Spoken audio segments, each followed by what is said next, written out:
and that is the subject matter of equipment. I think everybody who falls in love with the sports becomes an equipment freak. And I'm not even a good athlete. And if you look in the next room, I've got all my toys in there, right? And I often catch myself if you say, my New Year's resolution, I want to get in shape again. I'm going to bike more.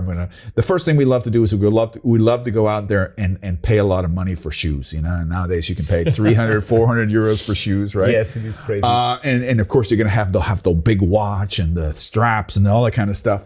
And we also do this in business. In business, a lot of people say, we need to improve the way we do projects, or we need to improve this, or we need to improve that. And then the first thing people want to do, and it's kind of this emotional safety blanket. They will say, okay, to feel like we're doing the right thing, let's go out and spend a lot of money on a software and on enterprise software. Question to you.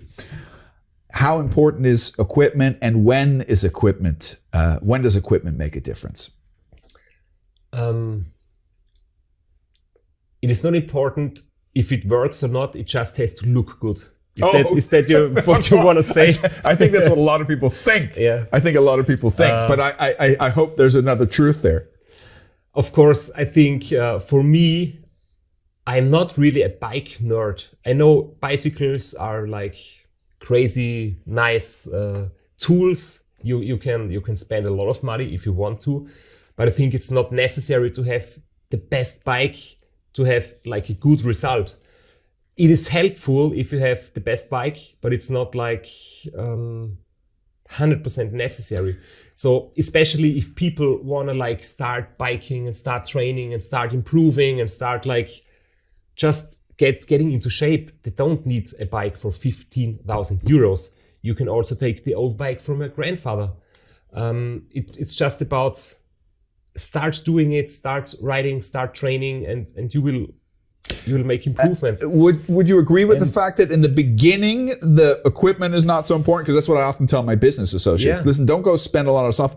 Practice first. Go out there and run kilometers or do the process, and then when you get really, really better, then you can buy the expensive shoes or the expensive software, the expensive bike, because then it makes a difference. And you can improve step by step. Yeah. And when you start with just doing it, you will find out which things are more important, because of course you could improve your equipment in 100 different things, but maybe 10 things are not necessary, 20 things are not important, and these 30 things are really important for you. And to find out which is more important, which is less important, you just need to get into it. So let me ask you, with your technical setup, what's the primary focus? Is weight really I know everybody's hyped about weight. Is weight of the bike really that important? I think it's a lot about marketing. Weight was the most important thing a few years ago. Mm-hmm. Then it was like aerodynamics. Now everything is about aerodynamics. Yeah. Now the actual most important hot stuff is like going gravel, you need tubeless tires and all that stuff, and big tires. So, yes, of course, the weight is important, but not the most important thing. I still think that the most important thing on a bicycle is that you have to enjoy sitting on the bike. You need to feel comfortable without having like pain in your upper body, in your shoulders, in your neck. Yeah. Because if you have a really attractive, aesthetic bike, but when you sit there, you have like pain in your back and everything, you won't be happy with it. Yeah. Okay. What other projects have you got set up for in the next? What do you got planned for 2025? Maybe I'm still thinking about it. I didn't make the decision yet, but I can tell you what I did the last 2 years, and maybe I will do it again. It is the Transcontinental race, which is a race across Europe. It's between 3,000. You've done that before, I think, right? And 5,000 kilometers. Yeah. I did it 3 times, and it's an unsupported race. So you're out there alone. You have to carry your like equipment, your so you got like backpack equipment on the but bags? Very reduced Lightweight, super lightweight, light, small, ultra light, minimalistic. But you have to like do your own navigation. You have to plan the route between the checkpoints. It's a free route race. Everybody can choose his favorite route. Okay. You have to like go shopping along the way or carry your nutrition. You have to like sleep on a sleeping bag or take a hotel room for a couple of hours. You're not allowed to get outside assistance.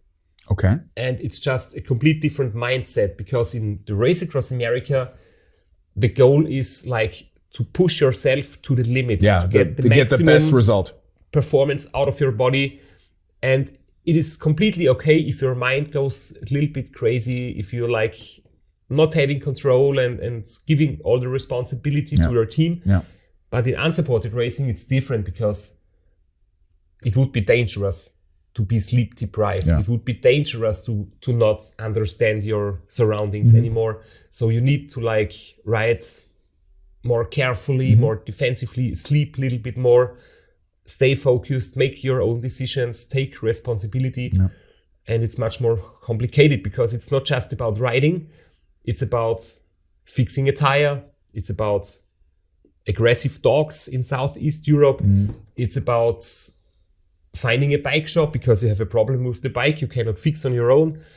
And it's about bad route choices you regret, and then you have no cell phone coverage, but you need Google Maps to find the way back and all that stuff. It's a lot of troubleshooting, but it has evolved in the last years.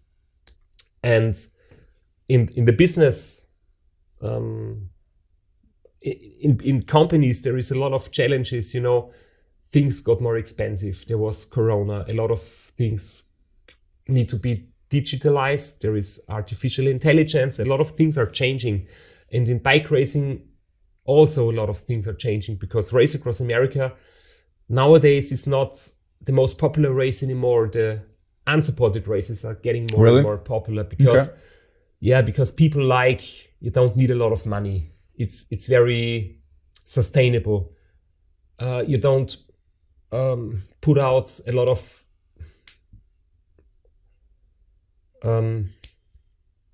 let me try it once again. Nowadays, unsupported races are much more popular because they are cheaper. You don't need a lot of money. There are not 3 support vehicles to support one rider. You don't necessarily have a competitive advantage if you spend more money. That's true. Yeah.